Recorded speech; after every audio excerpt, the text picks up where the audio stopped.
ये आपकी attendance sheet है, सब अपना जैसे फर्स्ट पेपर में आपने किया ना, यहाँ भी अटेंडेंस देनी पड़ेगी, ठीक है। तो जब तक ऐप नहीं है तब तक ये ऑन पेपर, ठीक है। और myself Dr. Madhulika Singh, and I am the coordinator of the course work of this second paper, that is botany. Okay, and today I will my education is from BHU and I am posted here in the Department of Biotechnology. Today I will deliver lecture on your second paper syllabus, that is on the topic cell and tissue culture. Cell and tissue culture, some more topics are there. Uh,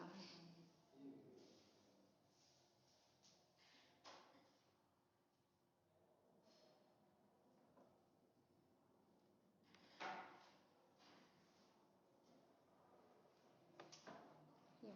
Today's lecture will be on cell and tissue culture in plants, totipotency and cell culture. Beside this, you are also having in this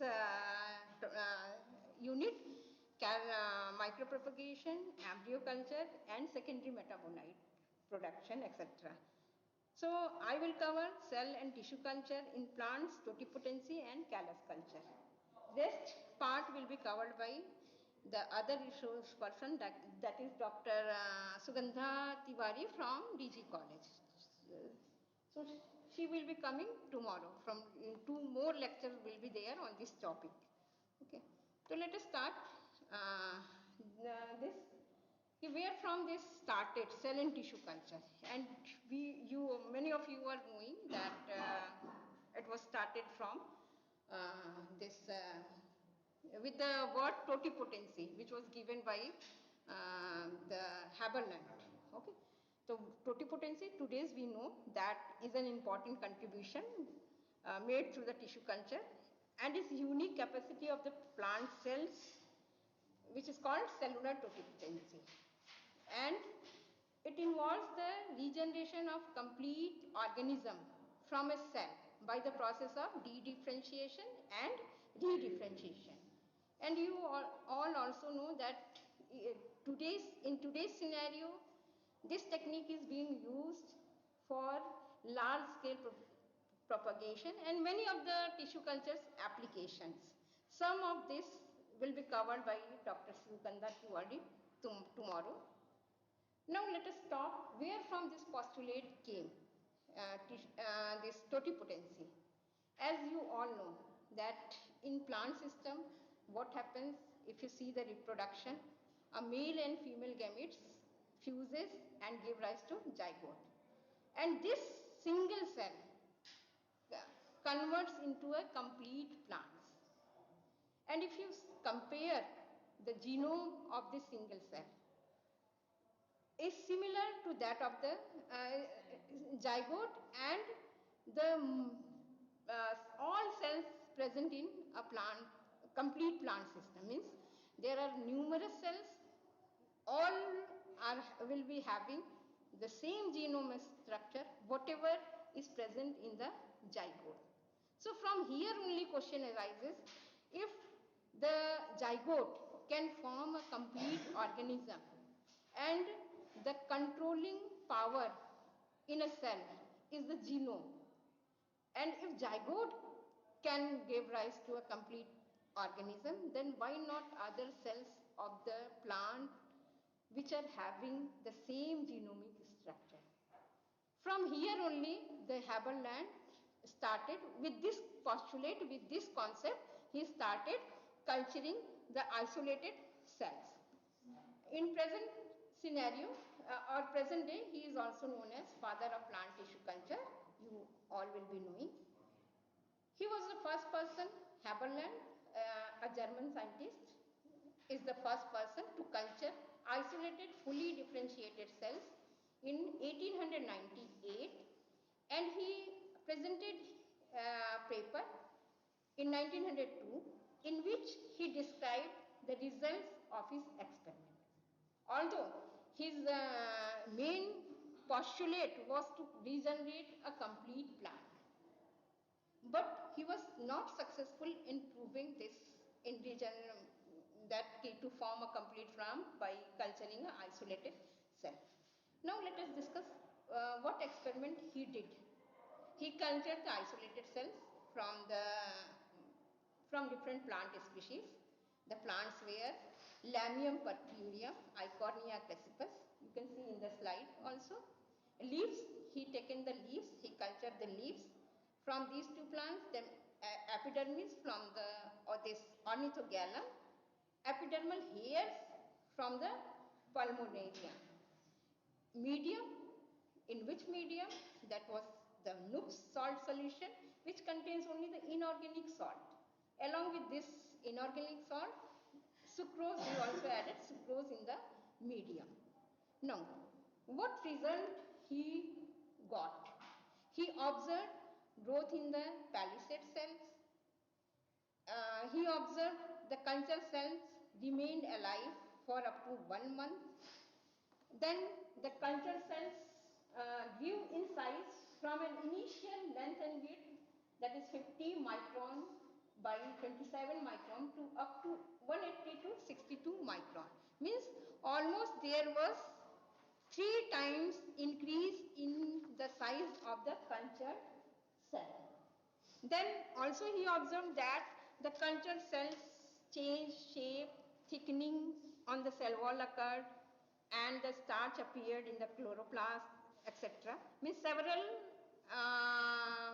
results he got, from which one can say that the cells were alive and cells were growing. But failure was what? In inducing the division. And you all know that to form an organism, it is necessary to divide a cell. So, what may be the reason? In today's scenario, we know the failure, why he failed, because he used the very differentiated cells. Epidermis, then leaf tissues, leaf cells, that is mesophyll cells. All these cells are differentiated cells, not the meristematic or the dividing cell. Today we know how to induce division in the differentiated cell, but initially many of the discoveries were not there, so that they can use that things in the culture medium and got the division in the culture cell. So failure, as I told, he was handling highly differentiated cells, and growth regulators were not available in the culture medium. Then some of the history, what people did in initial time, and you will see that initially all this failure, the reason behind all this type of failure was the non-proper nutrient in the culture medium where the cells were cultured. Some of the examples, like Robbins and Cote, they cultured in 1922 the isolated root tips, because you know root tips contains the meristematic cell, so some division, some growths were there. As was the case in the Haberland experiment, the cells were differentiated. But the first successful report on continuously growing cultures of the root tips was made by White in 1934. What he did, he cultured the tomato root tips on medium containing inorganic salt, yeast extract and sucrose. But later on, yeast extract was replaced by 3 vitamins, namely pyridoxine, thymine and nicotinic acid. Now you see that initially in the culture medium there was only the inorganic salt and sucrose. In 34, the continuously growing root culture, what was there? Yeast extract. And you know that yeast extract is the source of some of the growth regulators, cytokinin, some of the nutrients, and these growth regulate some of the vitamins. Later on, the vitamins were replaced by the pyridoxine, thymine and nicotinic acid.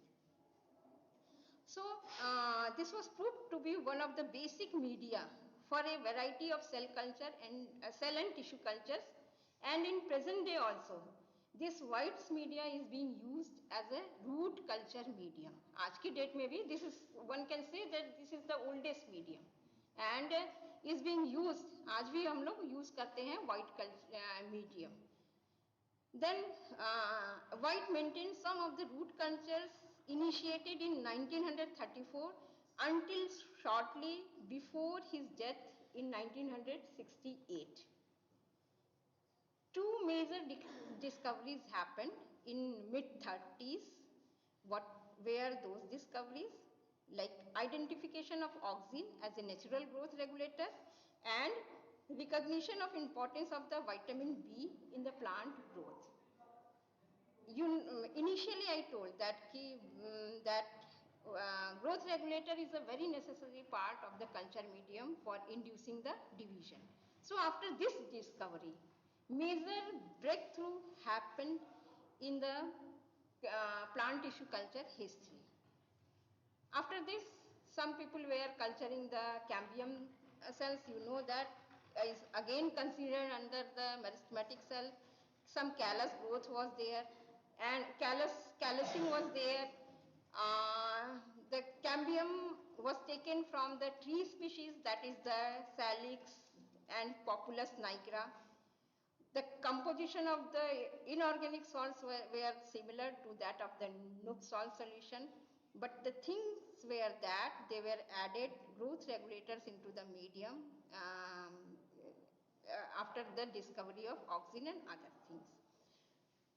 Later on, after the auxin discovery, then cytokinin discovery also happened in some 50s, 40s, in between 30 and 40, nearby 40.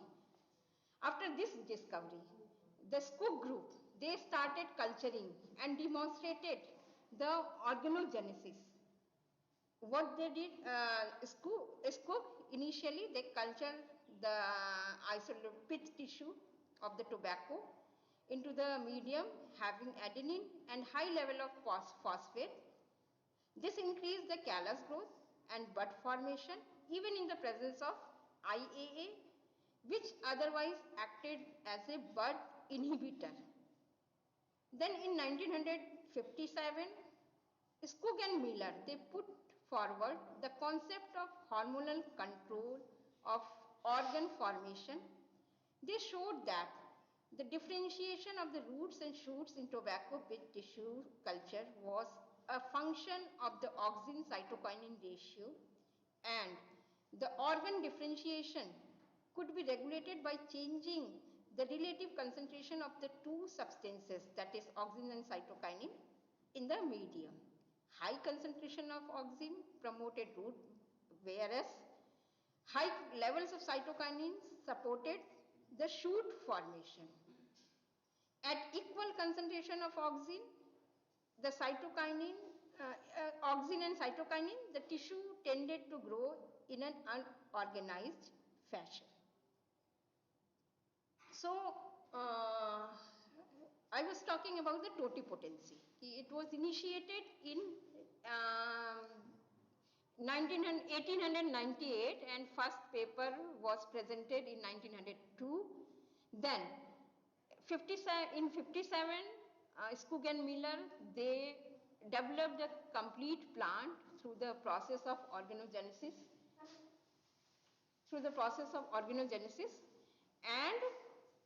But it is not considered as a true example of the totipotency, because totipotency, if we define, is a potential of a single cell to convert into a complete organism. And this was proved in 1958 by two different scientists, Reinert, they were working separately, one Reinert's German scientist and Stewart from US. They proved the somatic embryogenesis. What is somatic embryogenesis? This is the capacity of a somatic cell to convert into a complete plant by the process of the embryogenesis, more or less similar to that of the zygotic embryogenesis. Now, with this, the picture of the totipotency, how it initiated, what people did, many things were cleared by the discovery of the somatic embryogenesis. After that, people started considering the cell and tissue culture on different aspects, like for regeneration from the embryo, regeneration from the endosperm, regeneration from the protoplast, means different on microspore, then embryo sac, on different aspects people were working. Now, what is the procedure to establish a tissue culture? For it, there is requirement of a culture medium and a plant material. The culture and it is necessary to that the things should be developed under a complete micro-free environment. Otherwise, what will happen? The nutrient medium is very rich in nutrient. Some organic things are there, constituents are there. If microbes will be there, microbes will multiply and there will be no possibility of the growing of the plant cells and tissues. So, what are the things? As I told just now, that there is requirement of culture medium and plant material. Both should be sterilized properly. The culture medium is sterilized by the autoclave, and there are different procedures. I will talk after this. And plant material, it cannot be autoclaved. It only the surface microorganism can be killed by using some chemicals. Then after the surface, and the procedure is called surface disinfection or surface sterilization. Now after this, once the explants or plant tissues are surface sterilized, there will be requirement of what? The preparation of the explant. Why there is need of explant preparation? Because with this disinfection, some of the surface cells and tissues might be possible may get dead. So in this preparation, the preparation is basically for the removing of these dead cells and culturing the live cells into the culture medium. So you can see here that after explant preparation के बाद inoculation and then regeneration. In this slide you can see this is the plant collected from the growing plant growing in the campus. Then this is the nodal section cultured into the medium. Medium कैसा दिखता है? You can see this is the slanted. This is just to increase the surface area of the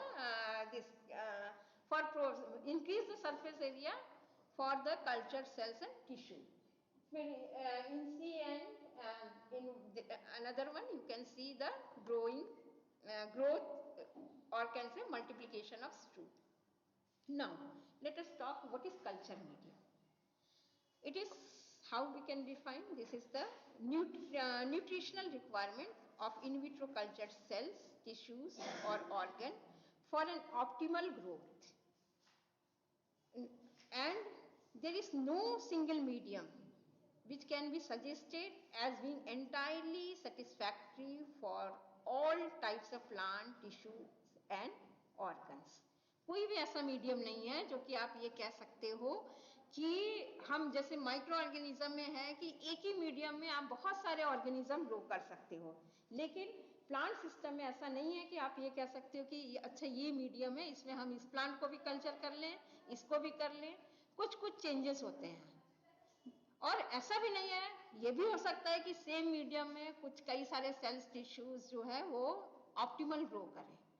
another thing that even in the same plant from the same species different cells different tissues, उनका भी क्या है कि कई बार ऐसा होता है कि एक सपोज आपने लीफ टिश्यू यूज किया, कल्चर मीडिया अलग हो गया, आप नोट कर रहे हैं कुछ वैरी हो गया. ऑल दिस डिपेंड्स, क्यों ऐसा होता है? Because this all depends on the internal composition of the cell. अंदर कितना प्रेजेंट है उस पर डिपेंड करता है कि कल्चर मीडिया में हमें बाहर से कितना प्रोवाइड करना है। उस बेस पे फिर कल्चर मीडिया को कंपोज करते हैं।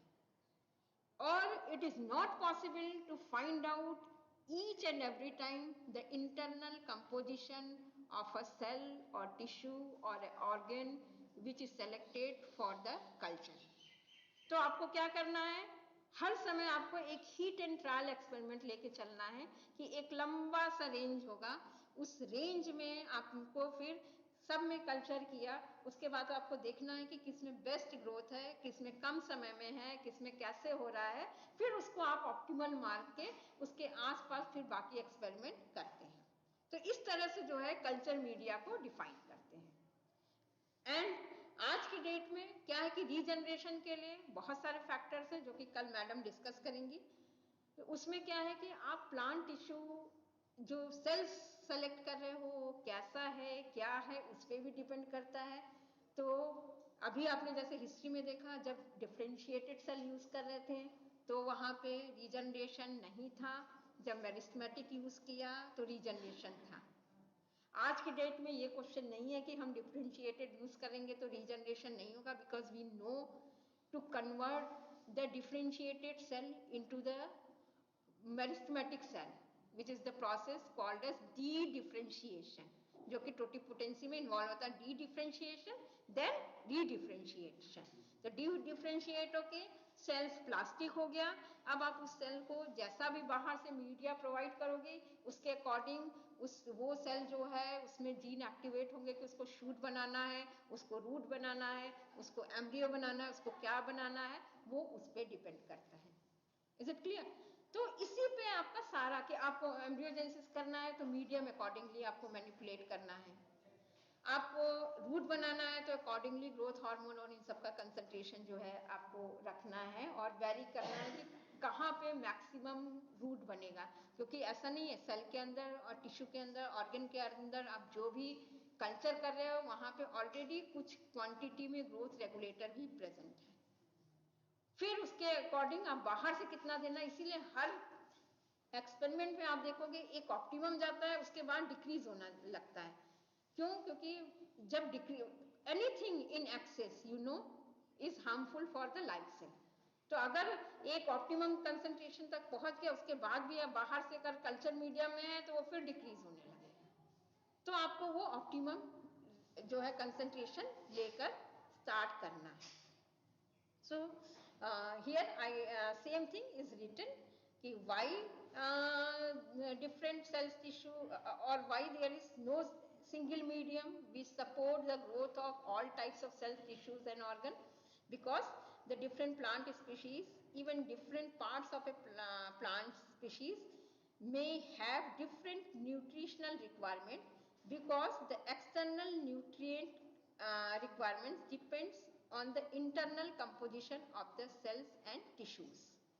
Thus, when starting with a new plant or tissue of a plant, it is necessary to optimize a medium composition for optimum growth of that tissues, and so far several media have been developed to culture diverse tissues and organs of plants. कुछ media के example ये हैं, I told that root culture medium, White's medium is the oldest medium. Callus culture medium, Gothred medium, this is again a oldest medium. Then some other plant tissue culture, Heller's medium developed in 1953, Budashig and Skug medium 1962. Many of you are knowing that this is the most common medium, most suitable medium जो कि आज के date में use होता है ना।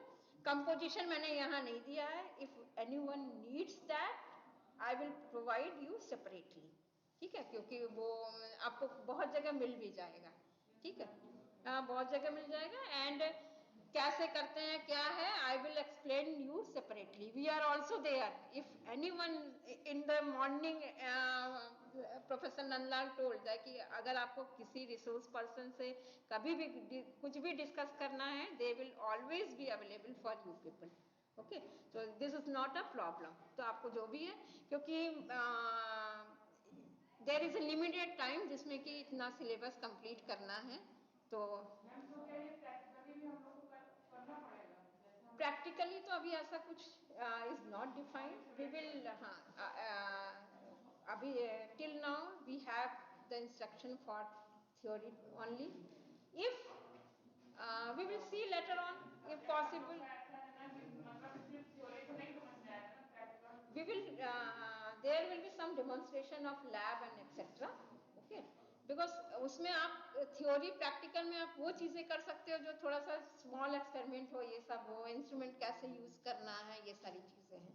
तो यहाँ भी होगा। तो अगर आपको चाहिए, कोई इस फील्ड में करना चाहता है, पीएचडी आगे ये सब है, तो वो डेमोन्स्ट्रेशन, वो इंस्ट्रूमेंट्स हैं तो वो हम लोग को अगर करा दिए नहीं, वो डेफिनेटली लैब विजिट ये सब चीजें रखेंगे। ऐसा नहीं है कि केवल थ्योरी थ्योरी है ना। वी नो दैट कि बहुत जगह ये फैसिलिटीज नहीं है, एंड यूजीसी ने अगर कोर्स वर्क इंट्रोड्यूस किया है, the basic purpose is this कि आप स्टैटिस्टिक्स और इन सब चीजों से जो एक्सपोज नहीं हो, ये सब चीजें आप थोड़ा सा लर्न कर ले प्रायर टू पीएचडी, तो फिर आपको एक्सपेरिमेंटल वर्क करने में फिर आसानी होगी। So there won't be, so far we don't have any instruction about this. Okay, later on उसका भी इंस्ट्रक्शन होगा, and I think both types of questions will be there, objective, subjective, all types of questions will be there. Okay, so I was talking about the some example of the culture medium which you can see here, and already I told Murashigen School medium is the very common medium जो कि use करते हैं। जो आपको अभी एक slide भी दिखाई थी रीजनरेशन का, वो उसी मीडियम था में था। मुराशिगन स्कूल यूनिवर्सिटी में ही किया गया है, एंड एमएससी के बच्चों ने किया है। तो ऐसा नहीं है कि आप नहीं कर सकते हो, आप करोगे आपको भी रिजल्ट मिलेगा। ये सब चीजें 1902 में शुरू हुआ था। अब फर्स्ट टोटिपोटेंसी 57 में जो है कि प्रूव हो गया 58 में। तो आज के डेट में आप क्यों नहीं कर पाओगे, है ना। बस ये है कि चीजें देखी नहीं है आपने, सीखी नहीं है, इसलिए लगता है कि इज वेरी टफ। तो ऐसा कुछ नहीं है कि आप भी कर लोगे सब। तो ये जब एमएससी बीएससी के स्टूडेंट को भी मैं सिखाती हूँ, वो भी कर लेते हैं, है ना। हाँ, फैसिलिटीज पे है कि आपको क्या मिलती है, और इसीलिए कोर्स वर्क भी इंक्लूड किया गया है।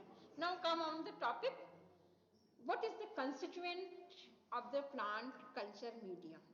तो आपको पता है कि जो जो आप चाहिए होता है वो सारा जो एक ऑटोट्रॉफिक ऑर्गेनिज्म के लिए चाहिए, वो यहाँ पे सारा है। इसके अलावा यहाँ पे ऑर्गेनिक भी कुछ कंपोजिशन कंपोनेंट रहेंगे। क्यों? क्योंकि in vitro culture system is not a complete system where a plant can be और the culture cell tissue can be a autotrophic. Autotrophic के लिए क्या है, फोटोसिंथेसिस से ही जो है कि एनर्जी जो है, कार्बन जो है एक्यूमुलेट होता है। तो आप एक सेल, जैसे मैंने देखा है एक नोट कल्चर किया है, is not a complete system. तो उसमें कभी भी पॉसिबल नहीं कि फोटोसिंथेसिस हो और चीजें हो कि उसमें रूट भी चाहिए, वाटर फोटोलिसिस ऑफ, माने बहुत सारे सिस्टम, बहुत means is a coordinated function of the different part of the plant for to be a autotrophic. तो यहाँ पे कल्चर मीडियम में इनऑर्गेनिक के साथ आपका क्या है, कुछ ऑर्गेनिक सॉल्ट्स भी चाहिए जो कि ग्रोथ एंड सर्वाइवल के लिए नेसेसरी है। कार्बन सोर्स, बिकॉज फोटोसिंथेसिस नहीं हो रहा है, that is why carbon source add करते हैं। फिर ग्रोथ रेगुलेटर यूज करते हैं, फिर अनडिफरेंशिएट डिफाइंड सप्लीमेंट्स यूज करते हैं, जैसे ईस्ट एक्सट्रैक्ट की बात करी थी। फिर क्या है कि अगर सपोर्ट चाहिए तो जेलिंग एजेंट यूज करते हैं। Now inorganic salts can be divided into two groups, that is macro elements and micro elements. Plant tissue culture जो ज्यादातर मीडियम है, most of them contains total 15 essential elements. Out of these, besides the carbon, hydrogen and oxygen, 12 elements are known to be essential for plant growth. What are these 12? Nitrogen, phosphorus, sulfur, calcium, potassium, magnesium, iron, manganese, copper, zinc, boron and molybdenum. Of these, the first 16 elements are required in comparatively large quantities and are therefore termed as macro. The other rest required in small quantity is called micro. So इसमें क्या है, शुरू के जो first 6 elements हैं वो आपके major elements हो गए, रेस्ट 6 जो हैं वो माइनर, मेजर में आपके कार्बन, हाइड्रोजन, ऑक्सीजन ये भी है, आपको सब पता है ना.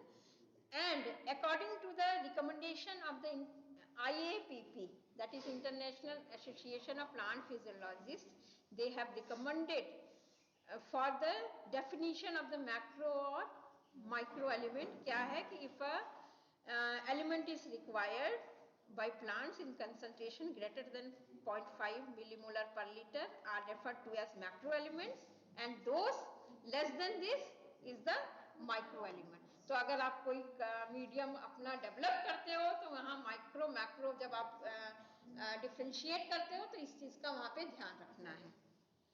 And in this slide you can see some of the uses of these elements in the plant system like nitrogen. Photo मत खींचिए क्योंकि ये सारा वीडियो आपका ज्ञान संचय पे अपलोड हो जाएगा, है ना, तो खींच के कोई फायदा नहीं मिलेगा, सब आपको मिल जाएगा, है ना.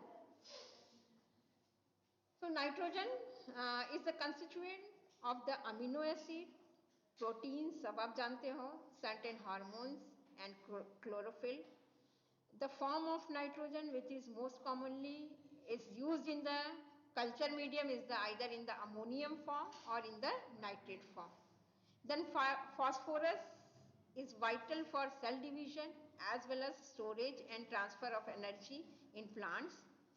Its role in photosynthesis is also important. In nature की बात हो रही है, in vitro culture system में इसका there is no role of this photosynthesis.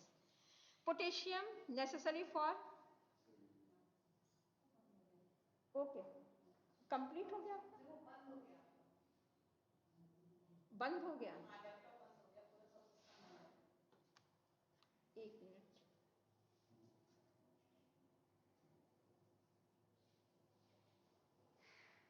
एक मिनट आप जरा जाके वहाँ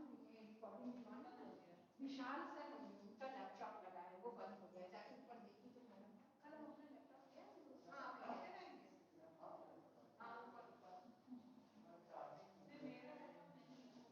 विशाल सर का है, नेक्स्ट टाइम अपना लैपटॉप लेके जाएंगे.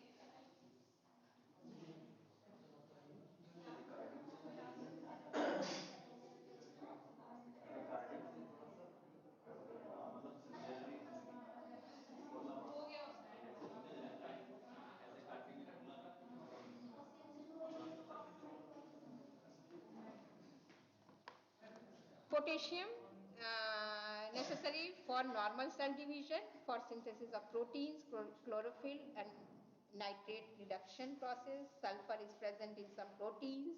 Calcium in cell wall, in calcium pactate, in membrane. Magnesium component of the chlorophyll and cofactor of enzymes etc. Similarly micro elements का रोल भी आपको पता है कि क्या है कि एंजाइम एक्टिविटी है, ये सब है, कैटालिसिस में बहुत जगह इस तरह की चीजें यूज होती हैं. ऑर्गेनिक कंस्टिट्यूएंट में विटामिन्स हैं जो शुरू में ही आपने हिस्ट्री में देखा, देन अमीनो एसिड्स है, ग्लाइसिन है, ये सब यूज होते हैं, but there is very little evidence of use of amino acid in the culture medium. जैसे ग्लाइसिन है ये सब यूज होता है, फिर ग्लूटामिन है सोमेटिक एम्ब्रोजेंसिस में यूज होता है, कुछ एक होते हैं, there are 20 amino acids, out of this केवल बहुत कम ही यूज होते हैं. विटामिन बी ये सब ज्यादा यूज होते हैं. देन अनडिफाइंड सप्लीमेंट्स क्या हैं, दिस आर द सप्लीमेंट्स जिसका आपको कंपोजिशन नहीं पता है. For example, yeast extract, potato extract, malt extract, coconut water. So unless it's not necessary to use undefined supplements into the culture media, always avoid to use undefined supplements in the culture media. अगर उसके बिना growth regeneration possible नहीं है तभी use करिए, otherwise avoid करिए। कि अगर उसका कोई सब्स्टिट्यूट है जिसका आप कंपोनेंट अमाउंट मेजर कर सकें, ये चीजें आपके पास हैं तो उसको यूज करिए, अदरवाइज कि रिकमेंड नहीं करते हैं। Why is so? Because as the name indicates is the undefined supplements. The supplements present in such sources is not defined. For example, take the example of this coconut water, जिसको हाँ कि कहते हैं कि coconut milk या coconut water, सब बहुत सारे लोग आप भी यूज करते होंगे, डाब मिलता है मार्केट में। और अगर आप टेस्ट देखिए तो एक से दूसरे में हमेशा वैरी करता है। Why is so? This is the because of the component जो उसमें कंपोजिशन प्रेजेंट है उस पर डिपेंड करता है। Even if you are using कि सपोज आपने शुरू से ही मॉनिटर किया कि जब से उसमें फ्लावरिंग हुई आप उसको मॉनिटर कर रहे हो कि इतने दिन पुराना है, इतने दिन है, सेम लॉट आप ला रहे हो, सेम एज है, सेम सब कुछ है, इवन दो जो इंटरनल जो वाटर है उसका कंपोजिशन कभी भी कांस्टेंट नहीं होगा।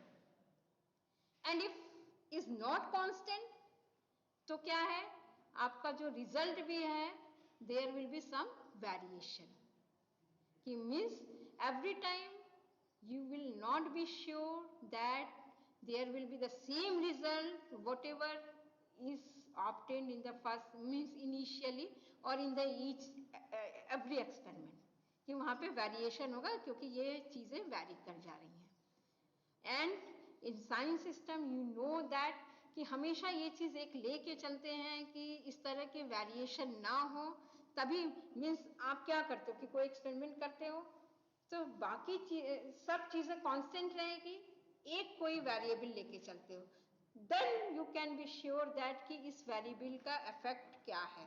और अगर उसमें एक वेरिएबल है और साथ में कोकोनट वाटर भी वेरी कर रहा है तो ये फाइंड आउट कर पाना कि किसका क्या इफेक्ट है, क्या चीजें हैं अनडिफाइंड सप्लीमेंट्स की वजह से हो रहा है या आपका जो वेरिएशन लेके चल रहे हैं, तो ये डिफिकल्ट होगा।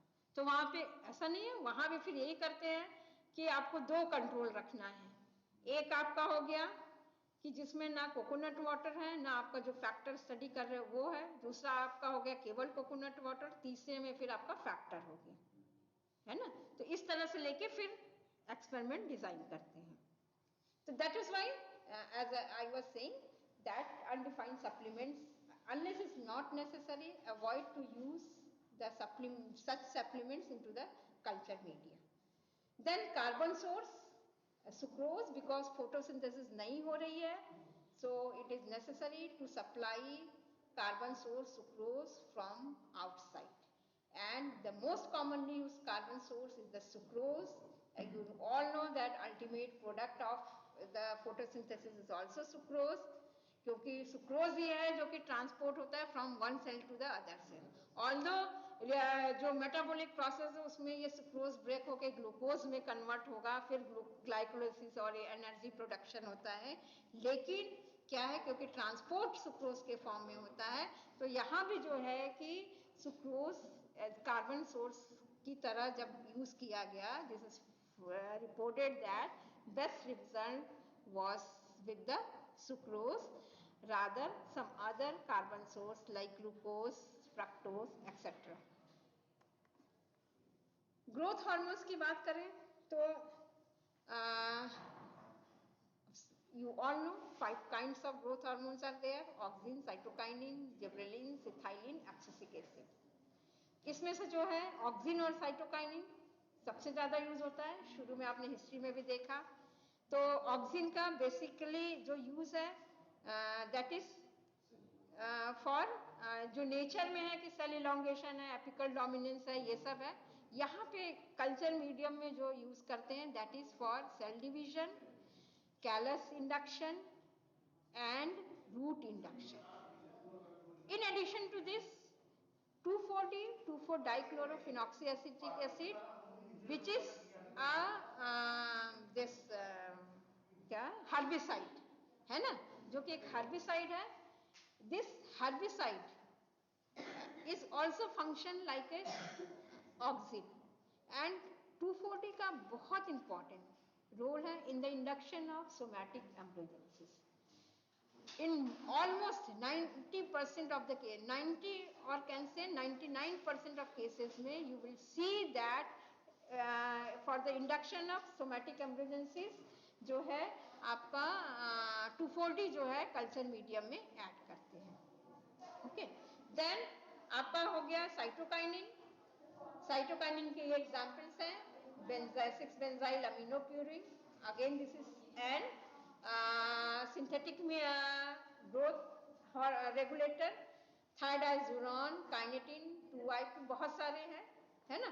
तो एडेनिन को भी यूज करते हैं separately. Function is in shoot but induction, shoot formation, इन सब में कल्चर सिस्टम में, इसलिए साइटोकाइनिन का यूज होता है. जिब्रेलिक एसिड, जिब्रेलिन का बहुत कम यूज है कल्चर मीडियम में. जिब्रेलिन का यूज रेयरली, जैसे सोमैटिक एम्ब्रियो जब जर्मिनेशन होता है, सूट इलॉन्गेशन नहीं हो रहा है, ये सब है, तो वहां ऐड करते हैं. इथाइलिन का बहुत रेयर, यहाँ जनरली मतलब कुछ एक एग्जाम्पल्स में आपको मिलेगा प्रमोटिंग, कुछ एक में non promoting effect, neutral effect ऐसा है. तो ऑलमोस्ट इसका कोई मेजर रोल नहीं है in culture system. Abscisic acid का बहुत मेजर रोल है in the process of know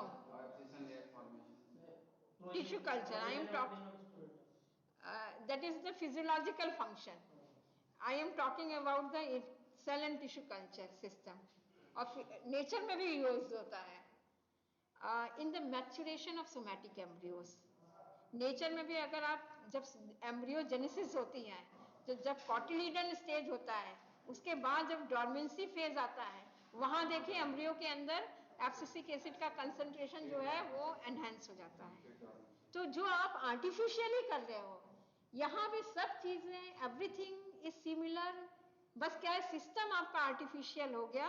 otherwise जो नेचर में है वही चीज मोर और लेस वैसे ही यहाँ भी फंक्शन करते हैं. तो एब्सिसिक एसिड का रोल सोमैटिक एम्ब्रियो के मैच्योरेशन में काफी ज्यादा है. ओके, देर से शुरू हुई थी, अभी घड़ी मत देखिए. ओके, तो फर्स्ट डे है तो थोड़ा बहुत इधर उधर, क्योंकि हर चीजें सेट करनी है. अभी एक दो दिन तक ऐसा ही चलेगा थोड़ा, कि फिर उसके बाद जब चीजें सेट हो जाएंगी तो फिर टाइमली आप फ्री हो जाओगे, है ना. हाँ, कल है. Every Monday, Tuesday, Wednesday. No, there is no holiday tomorrow. Colleges के लिए है and classes will be there similarly जैसे आज हुआ है. 2 to 3:30 means 2 to 5. 2 papers will be there, is open. Now gelling agent is not used, और इसका कोई role, there is no role of the gelling agent as a nutrient, only to provide support to the cultured cells. Otherwise क्या है जो आप करोगे, liquid medium है, the cells, tissues and organ will get submerged in them until the dissolved oxygen will remain there. तब तक वो survive करेगा. And once the dissolved oxygen get exhausted, the culture cell tissue will die. तो इसलिए क्या करते हैं, support के लिए अगर ऐड करते हैं. इन केस अगर लिक्विड मीडियम आपको मेंटेन करना है तो वहां पे क्या करते हैं कि लिक्विड में रखिए, फिर उसको या तो कोई सपोर्ट प्रोवाइड करिए, जैसे नोट कल्चर कर रहे सब, तो फिल्टर पेपर ब्रिज वगैरह बना के ऐड करते हैं. या फिर आप क्या कर सकते हो कि जैसे सेल सस्पेंशन वगैरह है, उसको फिर शेकर में रोटेशन में रखते हैं ताकि वो सरफेस पे सेल आता रहे और ऑक्सीजन जो है मिलता रहे. ठीक है, तो there are different types of gelling agent. Most commonly gelling agent is the agar, उसके बाद अगरोज भी यूज कर सकते हैं, जेलराइट है, तो ये सारे ज्यादा प्योर हैं. According to purity increase in price will be there. And एक पर्पस ये भी होता है, जब भी आप कोई प्रोटोकॉल कुछ भी आप डेवलप करो, द पर्पस क्या होता है कि मिनिमम कॉस्ट में कोई चीज डेवलप हो. तो अनलेस कि आपको कुछ ऐसे प्योर फॉर्म का जरूरत ना हो तब तक मत यूज करिए, अदरवाइज अगर इज द बेस्ट। तो आजकल जैसे बहुत सारे लोग कुछ चीजें किए हैं कि अगर की बजाय कुछ जो है कि ये जो इसबगोल आता है उसको यूज करते कल्चर मीडियम में फिर सपोर्ट के लिए, फिल्टर पेपर यूज कर देते हैं कल्चर मीडियम में just to decrease the cost. Now the sterilisation part, अभी आपने क्या देखा, जो आपको बताया सेल, जो शुरू में एक फ्लो चार्ट दिखाया था कि आपका एक कल्चर मीडियम चाहिए to establish a cell, plant cell and tissue culture, दूसरा क्या, स्टरलाइजेशन टेक्निक इज इंपॉर्टेंट। तो there are different methods of sterilisation. This can be sterilised by the physical method, chemical method और filter sterilisation method. तो physical method भी use होता है, chemical भी use होता है, फिल्टर स्टरलाइजेशन भी यूज होता है। कहाँ क्या कैसे यूज होता है उसके बारे में बात करते हैं। जैसे कि ग्लासवेयर्स एंड प्लास्टिक वेयर्स हैं, उसमें आप केमिकल जो कुछ एक्सट्रान और इस तरह के आते हैं, you can not use the chromic acid etcetera for washing the glasswares which has to be used for making the plant culture। कभी भी केमिकल्स और इस तरह से नहीं यूज करते हैं क्योंकि उसके कुछ आयंस जो हैं ग्लासवेयर्स में अगर अटैच हो गए that will affect your result, survival of the explant. तो इसलिए वॉशिंग के लिए एक्सट्रान ये सब यूज करते हैं, न्यूट्रल जिसका कि इस पे इफेक्ट अगर कुछ रह भी जाता है इफेक्ट कम होगा, और यूजुअली प्रॉपर वॉशिंग से ये सब चीजें वॉश आउट हो जाती हैं। There is no possibility of binding any ions with the surface of the glass. ठीक है, तो glass wares, plastic wares generally reuse नहीं करते हैं, यूज एंड थ्रो वाले ही करते हैं।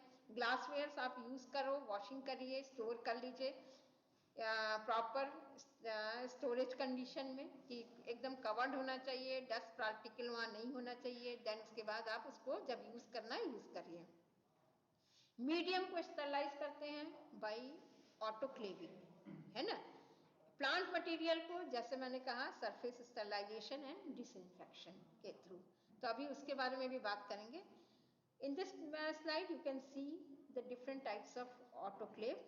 In A, this is called the vertical autoclave. We are having this autoclave in the lab. बहुत सारे आप लोगों ने देखा भी होगा. Many of you have seen this. Then the second B, this is also a autoclave जो horizontal autoclave, कि एक वर्टिकल होता है दूसरा हॉरिजॉन्टल जिसमें कि आप ऐसे घुसाते हो। हॉरिजॉन्टल में क्या है कि ये कनेक्टेड होता है एकदम वाटर सिस्टम और एक्सेट्रा इन सब चीजों से।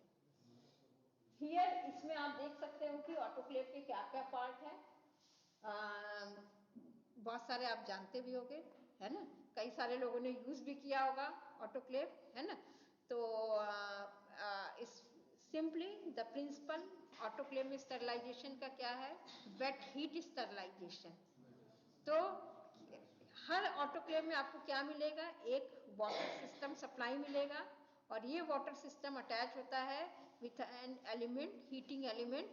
तो उस और ये जैसे प्रेशर कुकर होता है वैसे ये भी कंप्लीटली पैक्ड होता है।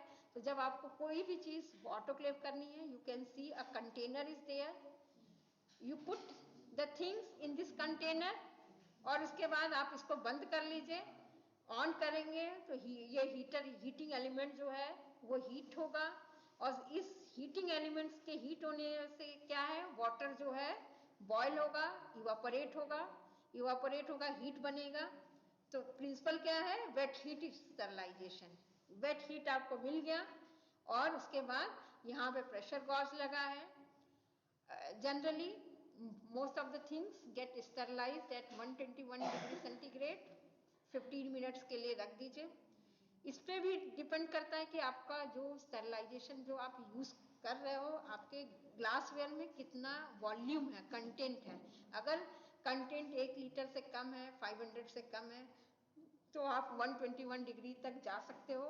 और अगर सपोज आप बड़ा जैसे कंपनीज वगैरह प्लांट टिश्यू कल्चर ये सब वाले, वहाँ तो 5-5, 10-10 लीटर मीडियम एक साथ ऑटोक्लेव होता है। तो उनका ये टेम्परेचर एज वेल टेम्परेचर नहीं, टाइम एक्सपोजर जो है उसको बढ़ा देते हैं। टेम्परेचर 121 ही रखना है। टेम्परेचर बढ़ाने से क्या होगा कि आपके बहुत सारे न्यूट्रिएंट जो है वो डिकम्पोज हो जाएंगे, तो उसका रिस्क नहीं लेना है, ठीक है। तो ये आपका जो है कि ऑटोक्लेव शॉर्ट में मैंने फंक्शन बता दिया। इफ अगर किसी को प्रॉब्लम है तो डिटेल में you can ask from me, क्योंकि मैं बहुत शॉर्ट में जा रही हूँ कि आज थोड़ा देर से शुरू हुआ है। नाउ द सरफेस स्टरलाइजेशन और surface disinfection of the plant cells, tissues or organ which has to be cultured to initiate a aseptic culture. आपका क्या है, प्लांट मटेरियल लाइफ से लिया, आप कहाँ से लाओगे, नेचर से लाओगे। नेचर में क्या है, बहुत सारा डस्ट पार्टिकल है। So first step will be washing to remove the dust particle under the running tap water. And once this happened कि आपने properly wash कर लिया, then use some disinfectant, antiseptic agent for disinfecting the surface of the collected plant material. उसके लिए जैसे for example Savlon use करते हैं, सिट्रामाइड use करते हैं, सोडियम हाइपोक्लोराइड यूज करते हैं, कि सोप सोल्यूशन भी यूज करते हैं, एज वेल एज एंटीसेप्टिक और ये सब डिटर्जेंट भी यूज करते हैं। तो most commonly use sodium hypochlorite, then cetrimide, Savlon, इन सब के कंपोजिशन सेम है। तो एक बार आपने ये स्टरलाइजेशन कर लिया, उसके बाद फिर क्या करना है, आपको स्टराइल वाटर से वॉश करना है प्लांट मटेरियल को, सो दैट जितने भी इस तरह के एजेंट हैं, सोप सॉल्यूशन, वो सब अच्छे से वॉश हो जाए। देन लैमिनार फ्लो में आपको करना है 70% अल्कोहल से फॉर 30 सेकेंड, उसके ऊपर नहीं जाना है। 70% अल्कोहल 30 सेकेंड के लिए आपने डिप किया और तुरंत उसको ड्रेन आउट करके पानी से, ऑटोक्लेव डिस्टिल वाटर से उसको वॉश करिए at least 3 times, so that any content of alcohol should not be there on the surface of the plant material.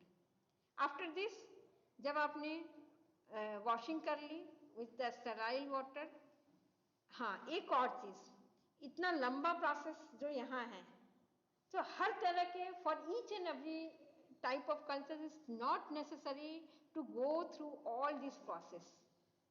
It depends on the type of the explant which has to be cultured. Suppose you want to culture zygotic embryo or you want to culture anthers.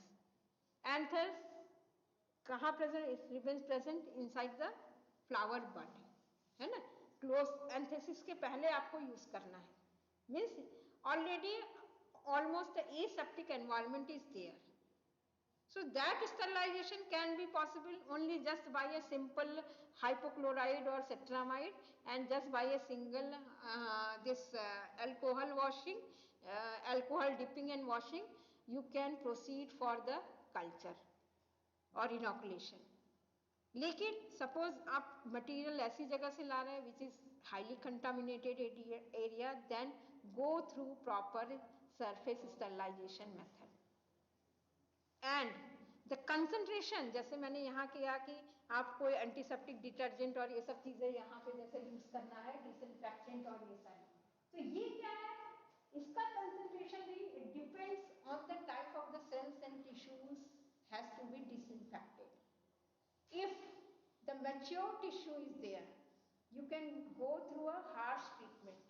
But if a juvenile, suppose a seedling है, meristem है, shoot meristem, you can experience कि वो कितना juvenile है. And if you are going with such an harsh treatment, by just this treatment, none of them will be survived. So again I will say here that this sterilization, surface sterilization procedure has again to be optimized with each and every cell type.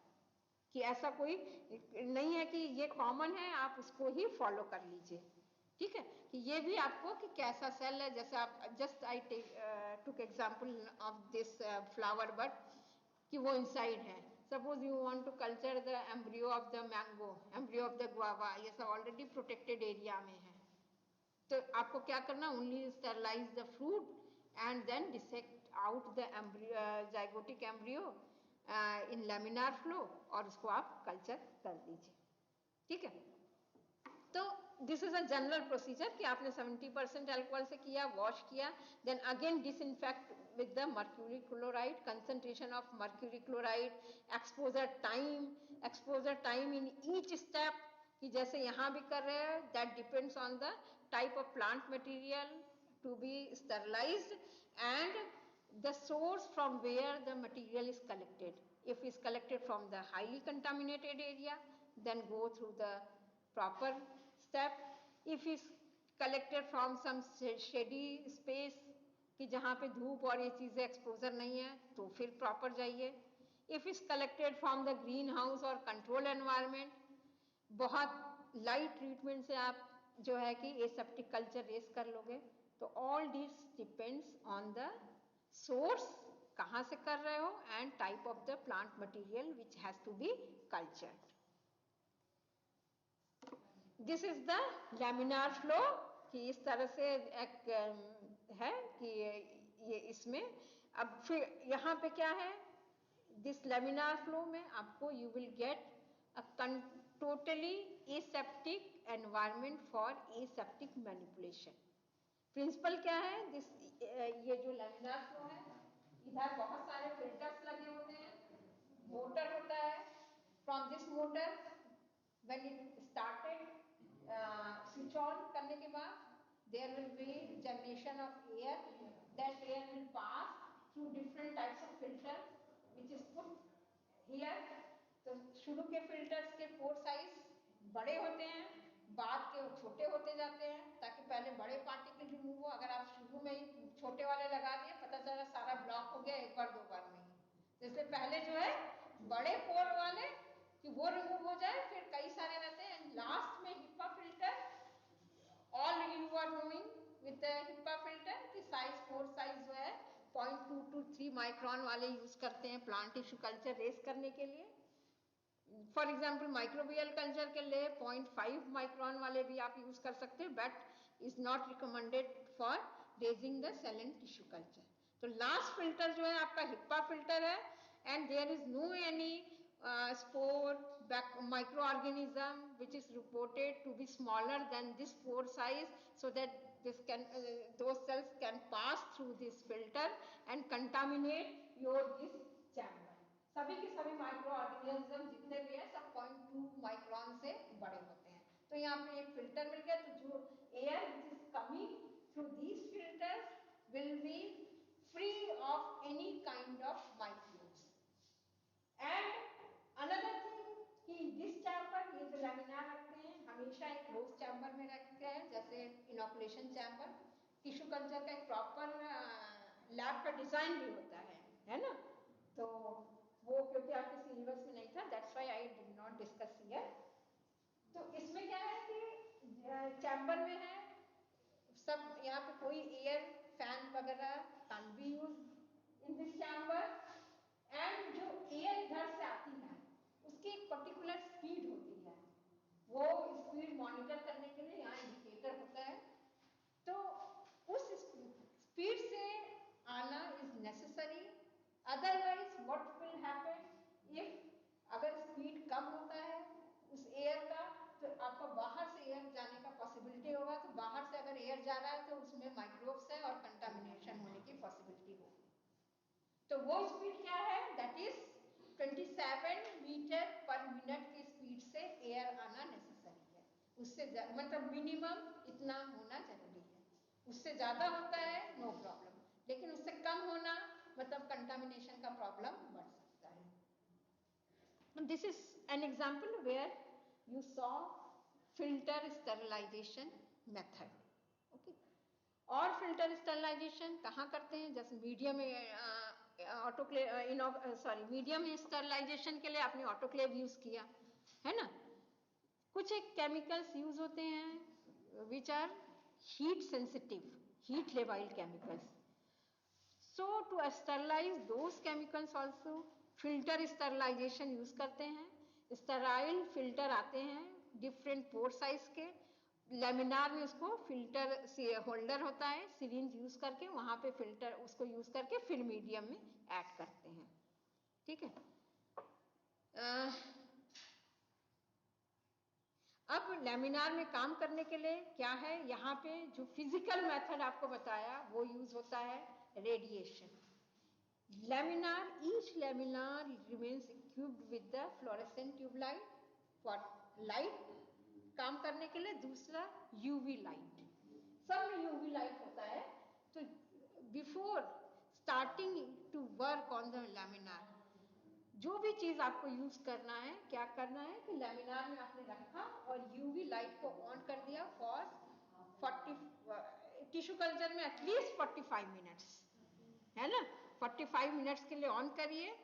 उससे क्या है, जो surface पे microbes है that will become static, dead नहीं होता, static हो गया, क्योंकि जो यूवी का लाइट का जो प्रिंसिपल है that is the making thymine dimer, thymine dimer बन गया, सब आप जानते हो, तो क्या है कि रेप्लिकेशन नहीं होगा, बैक्टीरिया माइक्रोब्स डिवाइड नहीं होंगे, वो स्टैटिक हो गया, जब तक वहां रिपेयर मैकेनिज्म नहीं होगा। रिपेयर के लिए उनको लाइट में ले जाना जरूरी है, सनलाइट में, रिपेयर मैकेनिज्म प्रेजेंट होना चाहिए बैक्टीरिया में, वो एंजाइम्स, ये सारी चीजें, तो क्या है वहां स्टैटिक हो गया, वो मल्टीप्लाई नहीं करेगा।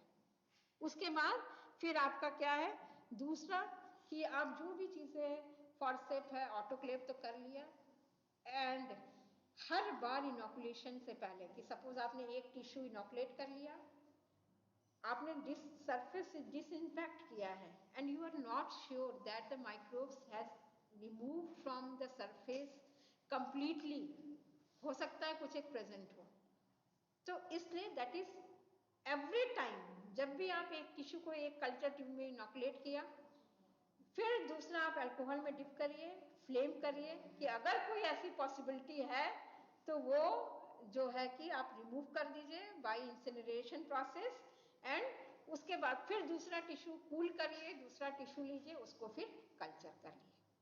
तो ये चीजें यहाँ पे यूज होती हैं, जो मैंने डिफरेंट वेज बताया, फिजिकल, केमिकल एंड जो हाँ स्टरलाइजेशन के, सभी करीब करीब यूज होते हैं, अलग अलग जगह के अलग अलग है। This is a culture room, picture of culture room, जो कि मैंने कलेक्ट किया है NPTEL से। Now the callus culture, what is callus? Callus is the mass of unorganized mass of cell dividing cells, है ना। कहीं कहीं डिफ्रेंशिएशन भी होता है कि उसमें थिकनिंग हो गई, ट्रैकिड्स बन गए, कहीं भी मतलब कि अनडिफ्रेंशिएटेड भी होता है, डिफ्रेंशिएटेड भी होता है, दोनों तरह के होते हैं। आप कई जगह बुक में देखोगे लिखा हुआ mass of undifferentiated cell, but differentiated भी होता है, इज नॉट ट्रू अनडिफ्रेंशिएटेड। तो callus generally produced when explants are cultured on medium supplemented with auxin or with cytokinin or with both, and it represents differentiation. Under suitable condition it can redifferentiate into suitable condition, means the condition present in the culture environment. If there is cytokinin, there will be shoot formation. If there is auxin in the culture medium, there will be the root formation. और दोनों present हैं तो shoot root कई बार वो भी बनता है, कई बार ऑक्सीजन के बिना प्रेजेंस में भी बनता है। There are two types of callus, कौन कौन से? Compact and another is the friable. In A you can see the compact callus, you can see that the cells are very densely aggregated in the compact callus, while in this is showing the loosely arranged callus. The cell suspension culture, cell culture, ये सब अगर आपको if you want to raise such type of culture, तो friable callus लेके उसको liquid medium में डाल के शेकर में रख देते हैं, तो शेकिंग फोर्स से वो सारे सेपरेट हो जाते हैं। Here you can see the cell culture, जो अभी मैं बात कर रही थी, सस्पेंशन कल्चर, ये तो फोटो लिया है तो सेल सारे सबमर्ज हो गए हैं। कैसे जो अभी आपको कैलस दिखाया है, आप देखिए ये सारे कैसे सेपरेट हो गए, एकदम सारे एक एक सेल्स अलग हैं। और ये इसके सेपरेशन के पहले का जब आप कैलस डालते हो, इनिशियल में ये है, then number of cells mean cells are separating here and here in this you can see a very nice cell suspension culture. Next topic is the micropropagation, which will be covered tomorrow by Dr. Sugandha madam. Okay. Thank you, ma'am.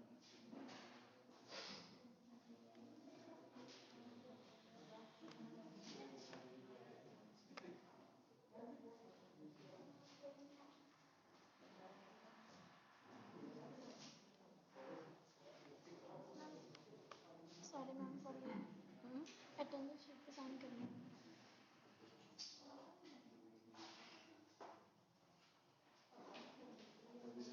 Just a minute.